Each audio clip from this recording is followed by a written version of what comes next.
Doamnelor, domnilor, bun găsit! Antreprenoriatul feminin în Republica Moldova se bucură de o extindere constantă în fiecare an. Potrivit datelor Biroului Național de Statistică, dacă în 2009 27,5% din întreprinderile din țară erau deținute sau gestionate de femei, în anul 2017 cota era cu 6,4 puncte procentuale mai mare. Totuși, în pofida acestui fapt, femeile continuă să reprezinte o minoritate în cadrul comunității de afaceri și un potențial de creștere foarte puțin utilizat în condițiile în care acestea constituie peste jumătate din totalul populației rezidente a țării. Rareori, femeile dețin afaceri de dimensiuni mijlocii și mari din cauza nivelului scăzut de capital inițial și finanțare bancară, iar lipsa de timp determină femeile să înceapă afaceri în medie de 2 ori mai mici. Acest lucru le dezavantajează și le plasează în condiții inegale de activitate, ceea ce se transpune într-un nivel mai jos al profitabilității cu circa 60% și al productivității cu aproximativ 18%. Chiar și așa, istoriile femeilor antreprenoare de pe ambele maluri ale Nistrului inspiră și motivează chiar și bărbații prin complexitatea afacerilor gestionate și drumul ales. Discutăm despre acest subiect împreună cu invitatele emisiunii Maluri de Nistru, femei cu idei, doamna Eugenia Sâli, consilier pe probleme economice și manager de program Femei în Afaceri ODIM, și Margareta Cojuhari, antreprenoare de pe malul stâng al Nistrului. Pentru început, propun să urmărim în următorul reportaj povestea unei antreprenoare din Drochia, care a reușit să învingă greutățile, iar visul ei a devenit realitate.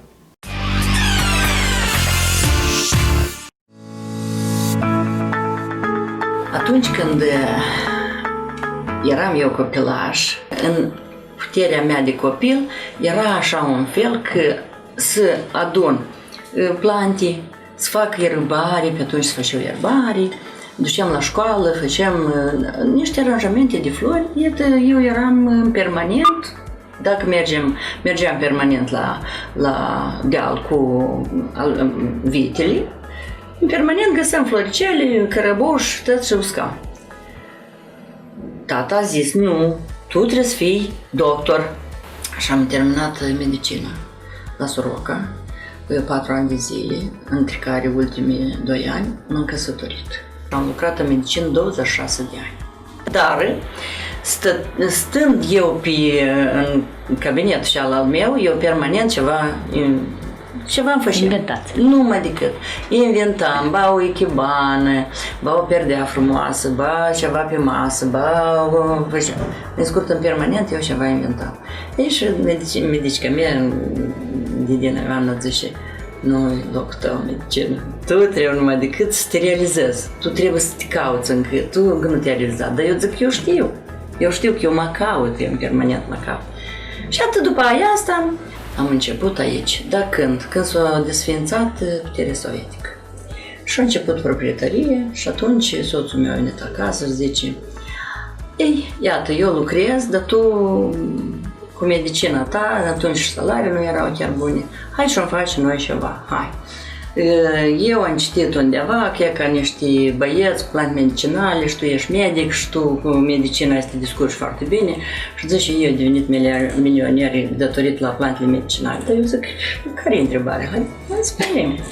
Hai să devenim milionari. Da, hai să devenim milionari. Și cuvântul milionar pentru mine era deviză. Și noi am început, parcă cu țărâca, parcă cu Nica. Noi atunci eram primii, vreau să zic, cu Herașul Ustrița, noi... Plăcințele... Da, noi atunci făceam plăcințele, pizza. Și cu pizza ne-a ridicat. Și apoi am început a face plăcințele, făceam 400 de plăcințele pe zi. Unde vrei să câștigi ceva, trebuie numai decât să te implici, ca să vezi cum acolo. Și succesele noastre nu au fost unicale, adică că eu eram și el, un om nu poate să dobândească absolut tot. În spatele lui trebuie să fie numai decât un colectiv bun, care trebuie să fie ales, care trebuie să fie atât de bine modelat, ca ei să înțeleagă ce dorim noi. Și iată așa am început a modela colectivul. Noi am avut apartament, am avut mașini, am avut casă, am avut mai multe am avut. Și tot absolut ce am avut de preț și scump pentru viața noastră și pentru copii era tot absolut. Noi tot absolut am vândut și am comasat într-un ghem. Tot absolut s-a făcut aici. Greutățile au fost excelent mari. Foarte mari. A venit timpul că câteodată nu avem chiar poate unde dormi. Că vândusem casa și aici mi-era gata. Am dobândit tot absolut ce ne-am pus în gând. Și cred că a ținut un bun Dumnezeu cu noi și ne-a binecuvântat. Investițiile sunt foarte mari, să vă zic așa cinstit, eu parcă nici n-am simțit când am investit asta tot. Și m-am trezit la un moment când mi-a dat peste cap absolut toate lucrurile, anume pandemia și COVID-ul ăsta 19 și foarte tare ne-a rănit, ne-a închis, nu ne-a dat voie să lucrăm și până acum lucrăm cu 50 de persoane și atunci cele în aer liber. Foarte greu ne descurcăm, foarte greu, nu putem să plătim chiar aceleași comunități. Cu bani proprii nu poți să faci mult lucru, de atâta nu poți să-i aduni atâți mulți. Dacă ai nevoie chiar de același 1.000.000 sau ai nevoie chiar de 500-400 de mii, îi aduni, dar îi aduni pe parcurs de ani. Poate că. Cel mai mare vis să fim sănătoși. Cel mai mare care cer de la Dumnezeu să fim sănătoși ca să putem merge mai departe, să menținem ceea ce am făcut. Ca să te ridici, asta e un drum foarte greu, anevoios și greu și plin de bolovani și de răutăți și de tot, dar e mai greu să te menții. Că într-o secundă poate să-ți facă cineva așa o gafă care imediat te-ai dus în jos. Și de asta unica mea tendință și dorință ca să ne menținem la nivelul care suntem.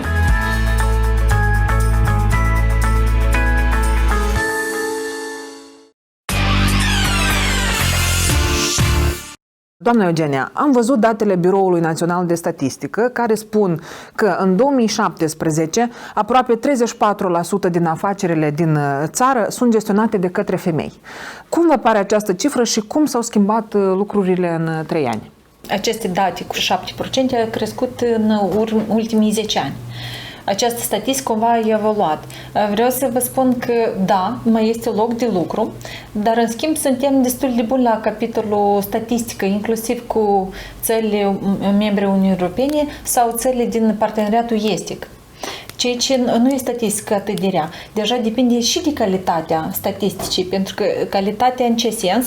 Când vorbim despre afaceri care sunt create și gestionate de către femei, sunt afaceri care în spate stau bărbații, dar sunt înregistrați pe femei pentru că să atragă anumite fonduri sau pentru că se dețin anumite funcții publice și stă în spate un bărbat, dar în față stă o femeie. Deci discutăm și despre calitatea statisticii. Noi sperăm că acestea 34% sunt doar femei care sunt și administratoare, și fondatoare, și sunt implicate 100% în gestionarea afacerii.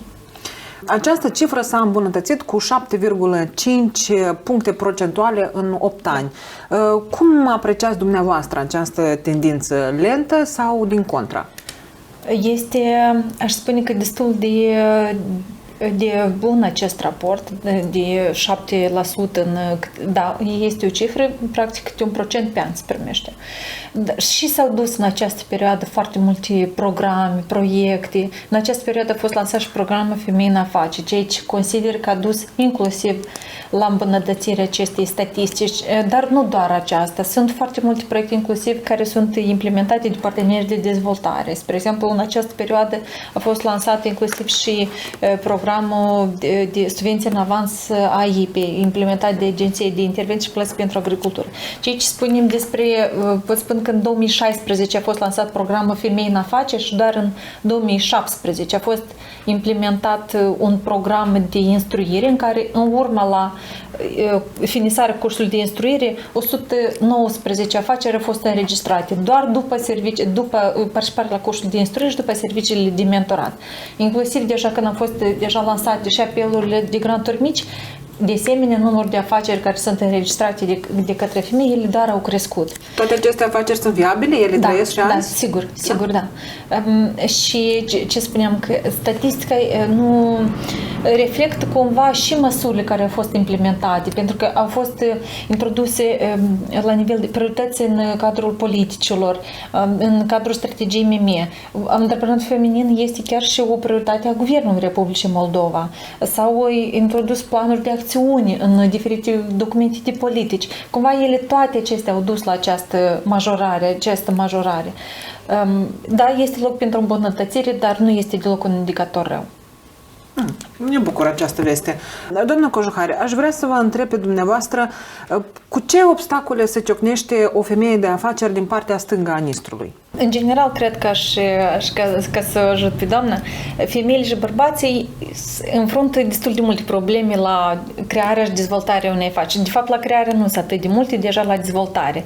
Dar că femeile întâmpină câteva probleme mai mult, cum ar fi stereotipurile supraîncărcate cu sarcinile casnice. Spre exemplu, foarte mult în concediu de îngrijire a copilului, peste 90% este luat de către femei, chiar și dacă au aceleași drepturi și bărbații. E adevărat? У нас открыть бизнес, думаю, для мужчины и для женщины одинаково сложно. Особенно если это молодежь, так как нас не учат, куда идти, как обращаться. Очень хорошо, если в команде, которая хочет открыть бизнес, есть юрист и бухгалтер, и которые помогут, направят, помогут прочитать документы, помочь собрать. И вообще очень важна команда. Без поддержки очень сложно что-нибудь начинать. Как было вам? Я знаю, что вы написали проект, и так вы начали с обучением. Идея моего бизнеса не моя, это идея моего бывшего мужа. Он долго работал в России на стройке, и очень ему нравилось стричь. И я, как любящая жена, хотела его поддержать, и для начала я ему помогла просто выучиться на парикмахера и приобрести какой-то минимальный инструмент. Я уже работала в общественных организациях, и я смогла устроить его в программы. Он у меня сирота, и я помогла ему устроиться в программу и получить это начальное образование, потому что для нас, как для молодой семьи, это было невозможно оплатить обучение. А дальше был конкурс грантов, мы увидели, что можно открыть свой социальный бизнес, и решили попробовать. И он укладывал ребенка старшего спать, я сидела по ночам, писала этот проект, бюджет. Все, мы подали и думали, что даже не выиграем, и прошло время, нам позвонили и сказали его чуть-чуть доработать, и его приняли, и мы были, конечно, очень рады, и мы уже начали Собирать команду. Ну, в принципе, команда основная были я и он, а дальше мы уже, набирать персонал, потому что в проекте предусматривалось обучение людей социально незащищенных слоев.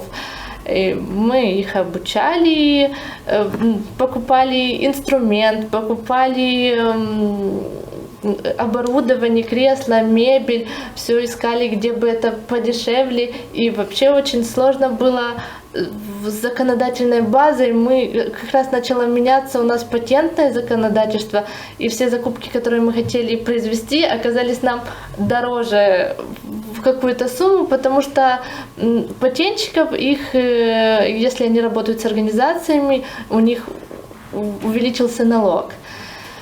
Ну, мы справились почти со всеми трудностями, и, конечно, до открытия мы не дошли в полном составе, но открытие состоялось, и мы начали свой бизнес.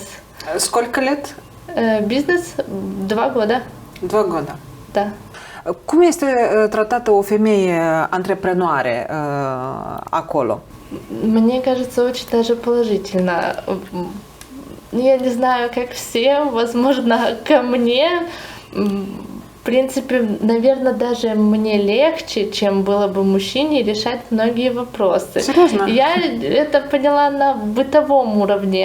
Когда соседи очень в штыки относились к моему мужу, я пошла и решила этот вопрос за секунды. Хотя я очень боялась, я очень сомневающийся человек, очень мне нужна поддержка, а в принципе все получается, только если взяться.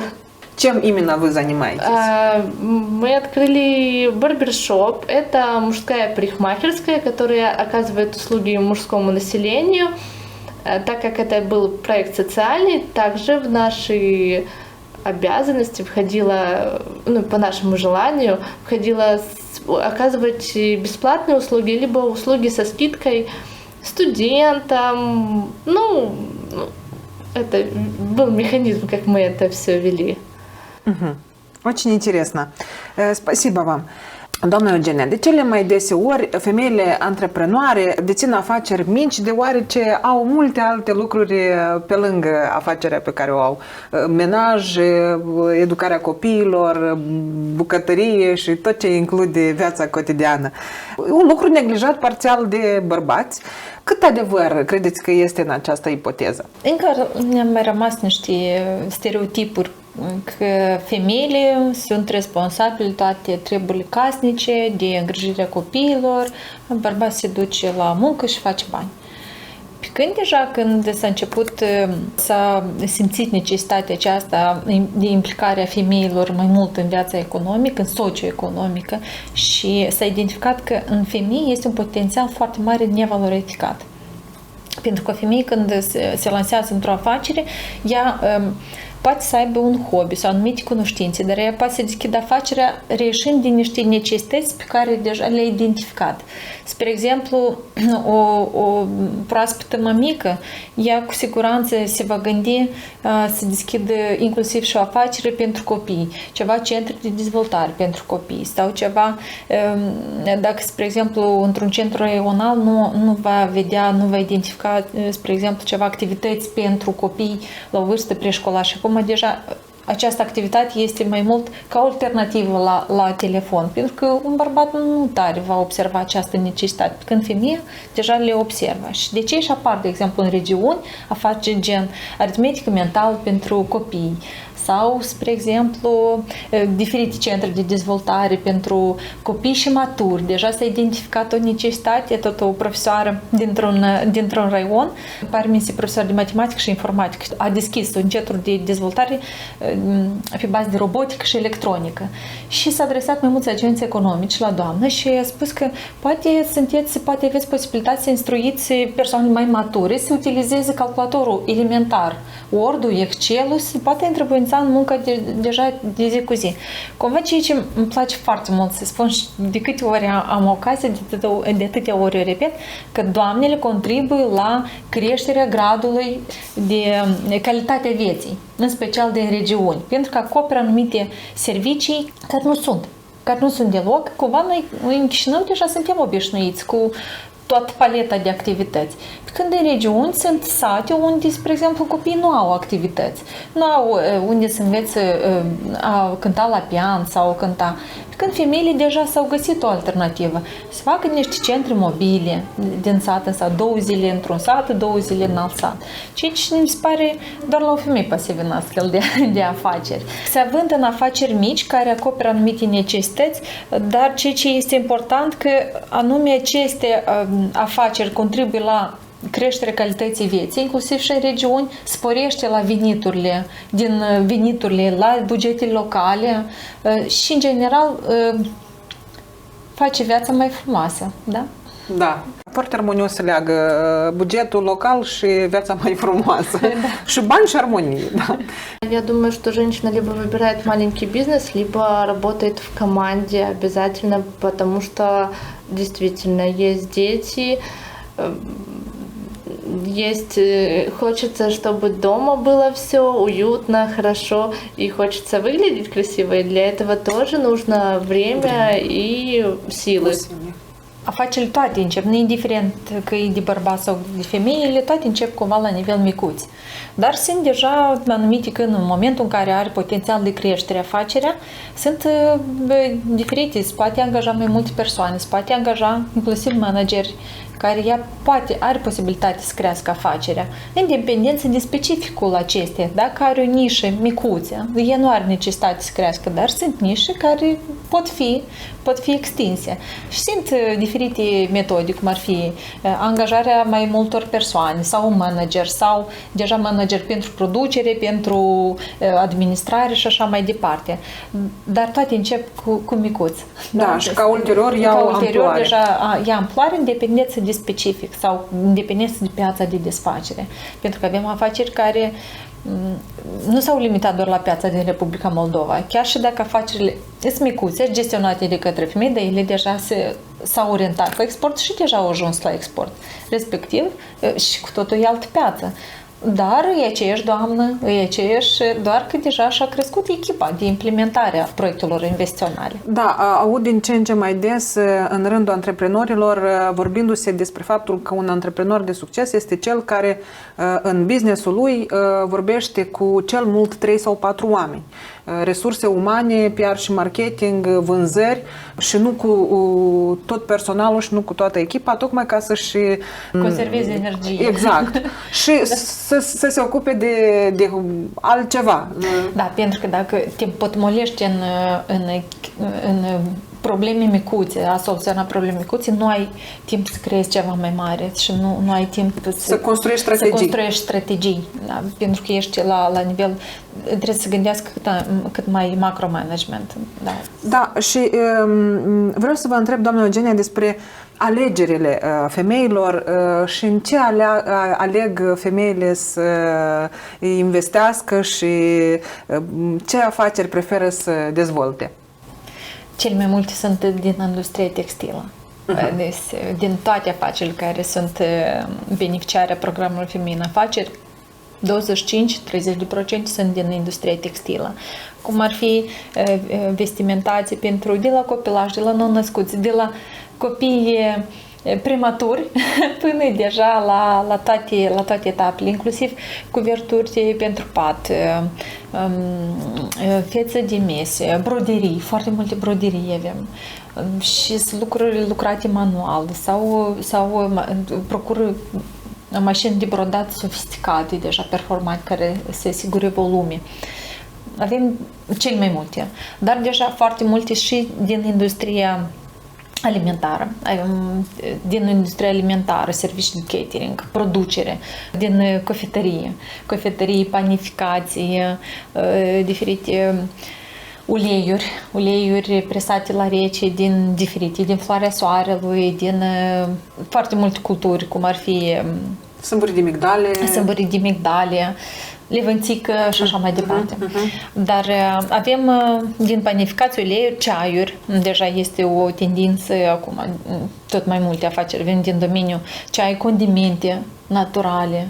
Avem foarte multe, inclusiv și deja centre de dezvoltare pentru copii, de orice tip, nu doar pentru copii, centre de dezvoltare, dar preponderent pentru copii, pentru limbi străine, after school-uri, orice tip de activități pentru copii, de asemenea, sunt destul de active din domeniul agriturismului, mai ales anul acesta, pentru că anul acesta, da, este o situație foarte neplăcută, dar industria turismului nostru... acest segment bănuiesc că a avut de câștigat, nu? A avut de câștigat. Din ce cunoașteți, da, cum pentru că nu am avut foarte mari alternative și cumva noi am fost puși în situația să exploatăm turismul local. Și am descoperit foarte multe locuri frumoase.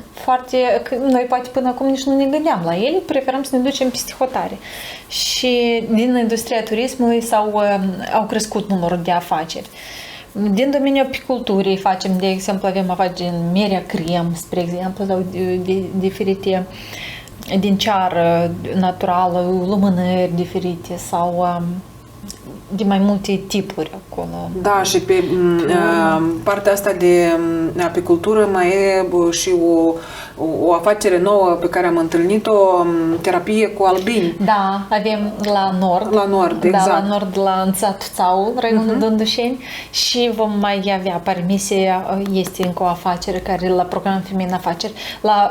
Din satul Țaul, e prin program Pare 1+1 a fost lansat, pentru că doamna Iulia, o țin minte, doamna Iulia cu soția au 2 copii plecați peste hotare și au lansat o afacere pentru părinții lor, inclusiv Canal Regional a realizat un reportaj, noi am fost acolo și am cunoscut povestea din aproape și am fost impresionați de ce am văzut acolo. Da. Cel puțin de terapii de albini n-am mai auzit. Deja femeile au început să exploateze și alte genuri de afaceri. Tot avem la nord o afacere permisă Raionul Glodeni sau Șoldănești, fabricarea articolelor de decor pentru grădină din gips. Tot este de o femeie, lădițe din lemn, articole din plastic, metal, acoperișilor din falț și sisteme de ventilare. Deja caperă și alt tip de afaceri care nu sunt tradiționale pentru femei, să spunem așa. Da. Avem și business-uri mai inovative, cum ar fi fabricarea vitralilor. Este o afacere tare interesant, pentru că doamna care este proprietara acestei afaceri, cumva această activitate a moștenit-o de la tatăl ei și a continuat și deja și-a cumpărat tehnică suplimentară, cuptoare, pentru că este destul de greu, deși este foarte scumpă și este o nișă care nu este acoperită atât pe teritoriul Republicii Moldova, cât și în Ucraina și în România. Aș vrea să menționez și despre o afacere care este în raionul Dubăsari, satul Coșnița. Este rezidenta incubatorului din Dubăsari. Doamna Olga face odorizante pe bază de uleiuri naturale. Și tot este o afacere destul de interesantă, pentru că face pentru mașini și pentru casă. De asemenea, produce tot în alt sat din aproape de râul Nistru, este furaje combinate pentru nutrețuri. De asemenea, avem o afacere tare interesantă, care mă mândresc foarte mult cu ea. Este o doamnă care face furaje combinate pentru creșterea peștelor, tratarea și creșterea peștelor, și face deja pentru diferite nișe, pentru fiecare pește are specificul său, inclusiv deja doamna vrea să extindă pentru furaje pentru păstrăvările din România, pentru că noi nu avem condiții prielnice, dar ea poate să facă niște furaje foarte pe bază de produse naturale și bio. De asemenea, da, sunt foarte interesant. Eu pot să vorbesc foarte mult. Văd că aveți o multitudine de exemple și de pilde. Vreau să o întreb pe doamna Cojucari despre realitatea de partea cealaltă de Nistru. În ce afaceri preferă să investească femeile de acolo? Я не знаю полностью всю статистику, кто чего, но вот из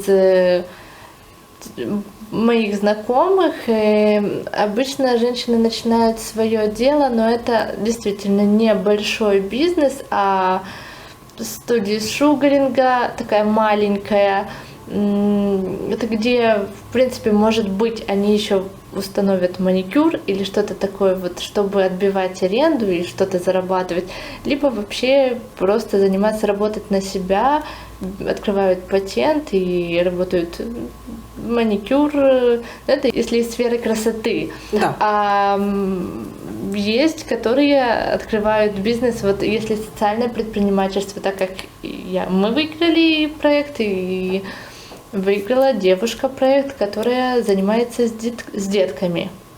Вы не собираетесь там по клубам, по форумам, по... Я мама 2 детей. Нету времени. Те, которые у меня есть, они не открывают свое дело и свой бизнес. Я вот так вот сказать, из своих знакомых одна единственная, и половина не понимают вообще, что это такое и как это возможно, а другая половина как бы хотят тоже, но им кажется это очень далеким, невозможным. А уже из тех, которые есть знакомые, это обычно взрослые люди, которые что-то открывают или мальчики есть. Барбершопы просто вот во время того, как мой барбершоп открывался еще один, но открывал его мальчик, который очень большой опыт имеет в парикмахерской сфере. Он, можно сказать, с детства парикмахер, у него мама парикмахер, и у нее уже есть салон красоты. А уже по нашему примеру и, возможно, Это вас не пугало тогда, когда вы начинали? когда мы начинали, я не знала о том, что Наверное, в городе хорошо, что не знали, да? Да, наверное, потому что одним из пунктов была инновация. Вот в Кишиневе я знаю, что было один, может быть, два их было на тот момент, а в нашем регионе вообще не было. Вот открытие у нас состоялось примерно в одно и то же время с тем парнем, а затем мальчики пытались сами что-то открыть. Обычно, если барбершоп, вообще, конечно, мальчики, потому что если они сами стригут, они пытаются что-то открыть. Либо салоны большие выделяли место для того, услуг. так же самое, салон и Да. И только вы одна в вашем регионе такая... из женщин, которые открыли барбершоп. Да, вот такая смелая, вы осмелились открыть такой бизнес, с чем я и вас и поздравляю. Fix comentez ceva. Doamna antreprenor a menționat ceva foarte subtil, pentru că multe femei nici nu se gândesc la această oportunitate să lanseze o afacere, deși cu siguranță au anumite, cunoștințe sau anumite hobby-uri sau anumite vise. Dar de ce și când a fost creat programul Femei în Afaceri, noi ne-am străduit, a fost gândit într-așa fel că să acopere cât mai multe categorii de femei. Acele care au o idee de afacere, pentru aceasta s-a gândit să organizăm cursuri de instruire și pentru fiecare persoană care dorește să aplice, să dezvolte o idee de afacere, s-a dat câte un mentor individual care să o ajute pe lângă cunoștințele de bază pe care le-a avut în momentul creierii unei afaceri sau un business plan, paralel să lucreze individual cu aceasta, să-i creeze o gândire de cel puțin un an, 2, 3 înainte. Deja, ca să o încurajăm mai mult, a intervenit factorul acesta financiar. Este unicul program care acordă până la 90% din valoarea proiectului investițional. De asemenea, la granturi mici se acordă companiilor care recent au fost create până la 2 ani de zile. Spre exemplu, cineva au creat, dar nu au avut activitate sau au avut o activitate micuță și dorește să-și crească baza aceasta de echipamente pe care o are o afacere, să presteze anumite servicii mai calitative sau să producă sau să-și crească capacitatea de producție. De asemenea, se oferă finanțare nerambursabilă, ceea ce vreau să accentuez foarte mult, pentru că este foarte important. Pentru că foarte multe femei stă la dubiu să-și deschidă o afacere sau nu, pentru că nu au dependența asta financiară de soț sau de familie și ele nu se având să-și deschidă o afacere și le fric foarte mult să dea greș. Dar în momentul în care sunt încurajate cu cunoștințe, cu suport informațional, cu mentorat, inclusiv și bani pentru lansarea unei afaceri, deja devine cu mult mai încrezut să lanseze în acest domeniu. E foarte important cunoștințele. Da, și vreau să vă întreb în acest context dacă dumneavoastră planificați eventuale proiecte sau conexiuni cu femeile antreprenoare din partea stângă a Nistrului și dacă există sau dacă vor exista asemenea proiecte. Da. ODIM a avut mai multe inițiative cu diferiți implementatori sau diferite parteneri de dezvoltare. Inclusiv a avut un proiect Business Academy for Women și a fost dedicat doamnelor antreprenoare pe ambele maluri ale Nistrului și a avut inclusiv a organizat cursuri de instruire și a alocat granturi atât pentru doamne antreprenori de pe ambele maluri. Și am finanțat cu un grant de maxim până la 6.000 de euro pentru dezvoltarea afacerii. Mai avem inițiative tot așa sporadice, dar în general granturile pe care noi le alocăm din bugetul de stat mai mult sunt dedicate cetățenilor ai Republicii Moldova. Deja trebuie să fie cu actele în regulă și să fie afaceri care au certificat de înregistrare sau decizia de constituire pe teritoriul Republicii Moldova. Respectiv, poate fi o persoană care are actele în regulă și poate să-și lanseze o afacere, poate fi inclusiv și cu sediu. Inclusiv și în ați putea dumneavoastră să ne oferiți câteva detalii vis-a-vis de unde ar putea să vă găsească sau să acceseze informații telespectatorii care ne privesc chiar în acest moment? Toate informațiile despre programele noastre sunt compilate pe site-ul nostru odin.media, în pagina noastră web. De asemenea, suntem activi pe rețelele de socializare, cum ar fi pe Facebook, pe Instagram și așa mai departe. Noi ne străduim toate noutățile noastre să le plasăm neîntârziat. Spre exemplu, se lansează un apel de granturi, se lansează un program, se lansează o inițiativă cu parteneri de dezvoltare. Toate inițiativele noastre sunt plasate pe Facebook, dar ne pot găsi antreprenorii sau potențiale antreprenori pe strada Bulevardul Ștefan cel Mare 134 la etajul 3 sau la numărul telefon avem și deschizând pagina noastră web, avem centru de consultanță și ghidare în afaceri unde pot găsi informații despre toate programele noastre, inclusiv ghidare la care ar fi mai potrivit pentru fiecare persoană în parte. Da, mulțumesc. Imediat acest număr de telefon va apărea și pe ecran. Și o ultimă întrebare pentru dumneavoastră, doamnelor, și anume despre creativitatea feminină. Creativitatea feminină și potențialul antreprenorial rămân subexploatate. Doamna Eugenia, după părerea dumneavoastră, în accepțiunea dumneavoastră, ce ar avea de învățat bărbații de la femei și de ce aceste lucruri necesită a fi dezvoltate în continuare? Ce am remarcat deja din experiență, am observat că femeile cu mult mai mult se informează înainte de a lansa o afacere, cu mult mai mult. Ele participă la cursuri de instruire mai mult, ele mai mult studiază mai minuțios, ele au o abordare cu mult mai serioasă până la lansarea afacerii. Cum ele de 7 ori măsoară și odată tai. E specific pentru femei acest principiu.